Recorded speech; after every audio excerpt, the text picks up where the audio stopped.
इस कहानी की लेखिका है सोनिया सैनी। पूर्ति और पवन अपने नए घर की पूजा के लिए हवन में बैठ गए थे। पंडित जी गणेश पूजा करने के बाद मंत्रोच्चारित करते हुए हवन कुंड प्रज्वलित कर रहे थे, किंतु लकड़ियां आगे नहीं पकड़ रही थी। कई बार प्रयास करने के बाद आखिर हवन कुंड में अग्नि प्रज्वलित हुई और इसी के साथ हवन शुरू हो गया। अचानक ही उन्हें अंदर के कमरे से किसी के दरवाजा पीटने की आवाज सुनाई देने लगी।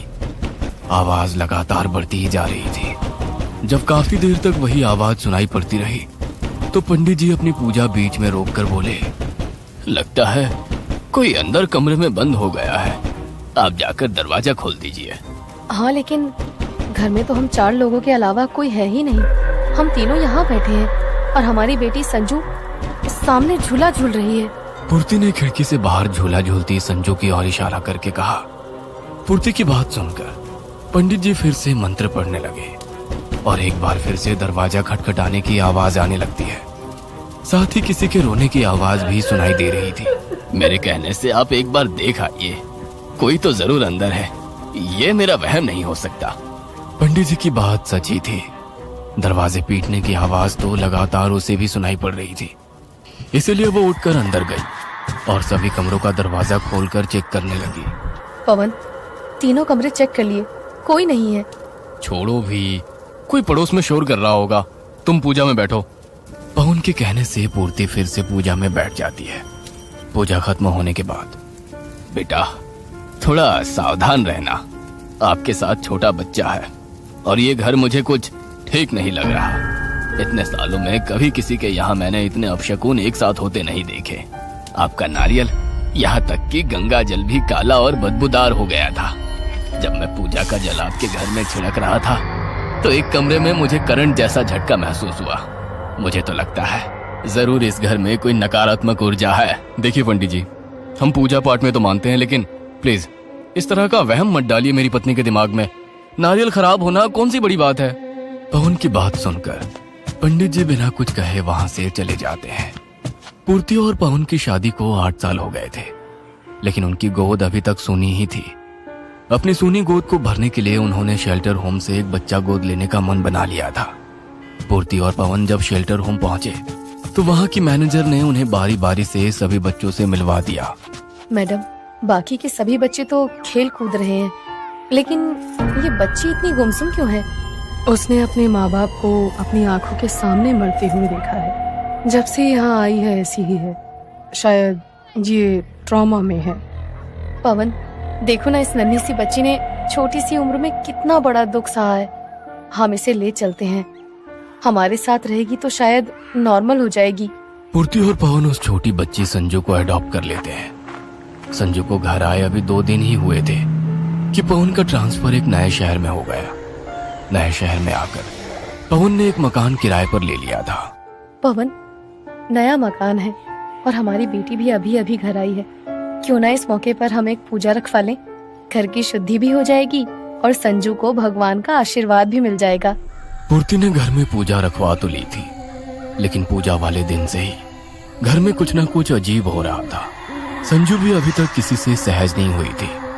वो पूरा दिन ना तो हंसती ना बातें करती, बस बाहर गार्डन में झूले पर झूलती रहती। पवन, हम संजू को संभाल तो पाएंगे ना? वो तो बिल्कुल बात ही नहीं करती है, कुछ भी कहो तो बस घूरती रहती है। उसे कुछ नए कपड़े, खिलौने, चॉकलेट वगैरह दिलाकर लाओ, धीरे धीरे वो सामान्य होने लगेगी, चिंता मत करो। अगले दिन, संजू बेटा, आपके लिए चॉकलेट केक बनाया है, आपको पसंद है ना? खून। क्या बोल रही हो? कहाँ है खून? पूर्ति घबरा कर केक की तरफ देखती है। केक के ऊपर चॉकलेट की जगह खून की परत जमी थी। केक पर बहते खून को देखकर पूर्ति वो केक उठाकर दूर फेंक देती है। संजू केक को देखकर धीमे धीमे मुस्कुरा रही थी।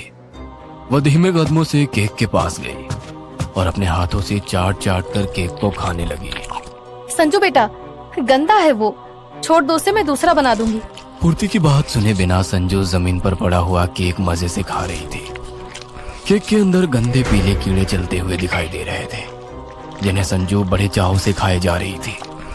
यह सब देखकर पूर्ति को उल्टी जैसा महसूस होने लगा और उसने घबराते हुए पवन को फोन लगाया। पवन, कुछ बहुत अजीब हो रहा है इस घर में। मुझे बहुत डर लग रहा है पवन। मैंने खुद संजू के लिए चॉकलेट केक बनाया था, ना जाने कहां से उस पर खून आ गया और कीड़े चलने लगे। सबसे अजीब बात तो ये है, संजू मना करने पर भी उसे खाए जा रही है। अरे यार, इतनी छोटी सी बात पर तुम इतना हाइपर क्यों हो जाती हो?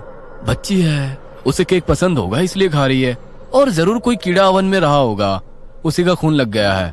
पवन की बात सुनकर पूर्ति थोड़ी शांत हो गई थी। रात के 9 बजे का समय था। पूर्ति संजू को उसके कमरे में छोड़कर खाना बना रही थी।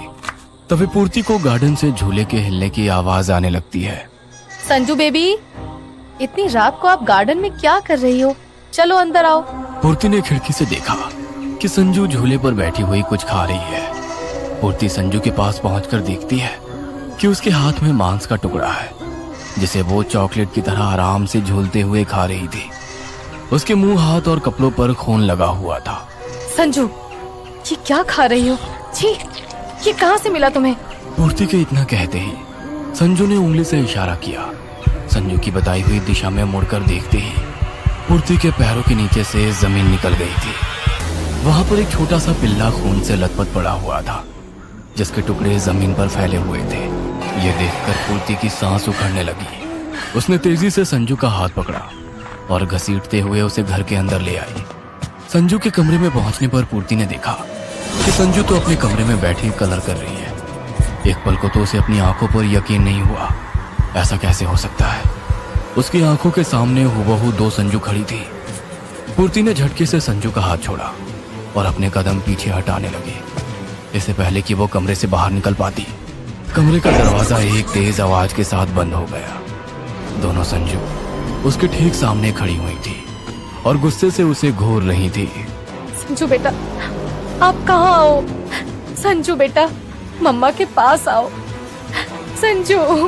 पूर्ति संजू को पुकार रही होती है कि तभी बाहर से पवन की आवाज सुनाई देती है। पूर्ति, संजू, कहाँ हो दोनों? पूर्ति। पवन की आवाज आते ही संजू के कमरे का दरवाजा अपने आप खुल गया था। पूर्ति दौड़कर कमरे से बाहर निकलती है और पवन का हाथ पकड़कर जोर जोर से रोने लगती है। पूर्ति, होश में आओ, क्या हुआ? संजू कहाँ है? पूर्ति घबराते हुए उंगली से संजू के कमरे की ओर इशारा करती है। पवन अंदर जाकर देखता है कि संजू कमरे में ड्राइंग कर रही है। क्या हो गया है तुम्हें? वो तो आराम से ड्राइंग कर रही है। पूर्ति पवन को सारी बात बताती है, लेकिन पवन उसकी बात का विश्वास नहीं करता। ये सब उन पंडित जी का किया धरा है। उन्होंने ही तुम्हारे दिमाग में वहम डाल दिया है। और पूर्ति, वहम का कोई इलाज नहीं होता है। ये सब वहम नहीं है पवन, मैंने अपनी आंखों से देखा है। इस घर में कुछ है, मैं महसूस कर सकती हूँ। हर पल कोई साया मेरे साथ साथ चलता है। मैं जितना भी इस बात को झुठलाऊं, मेरा यकीन और पक्का होता जा रहा है। मेरा यकीन करो, हमारी बच्ची खतरे में है। उसने पहले ही बहुत कुछ झेला है, अब हम इसके साथ कुछ बुरा नहीं होने देंगे। अच्छा ठीक है, तुम शांत हो जाओ, खाना लगाओ, मैं संजू को लेकर आता हूँ। जल्दी ही कोई और घर देखकर उसमें शिफ्ट करने की कोशिश करेंगे। पूर्ति जाकर खाना लगाने लगती है। पवन कमरे में संजू को लेने जाता है। संजू को गोद में उठाते हुए पवन की नजर उसकी ड्राइंग बुक पर पड़ती है। संजू ने जो ड्राइंग बनाई थी उसे देखकर पवन के हाथ पैर ठंडे पड़ने लगे थे। संजू ने झूला झूलते हुए एक भयानक राक्षस की तस्वीर बनाई थी, जो अपने हाथों से मांस खा रहा था। पवन संजू को सीने से चिपकाकर दौड़ते हुए पूर्ति के पास जाता है। पूर्ति, ये देखो, शायद तुम सही थी, मुझे माफ कर दो। मैं नहीं जानता कि ये सब क्या है, लेकिन कुछ तो गलत हो रहा है यहाँ। 3 साल की बच्ची ऐसी ड्राइंग क्यों और कैसे बनाएगी? मेड रेखा को फोन लगाओ, वो तो शायद पिछले कई सालों से यहाँ काम करती थी ना, उसे जरूर पता होगा ये सब क्या है।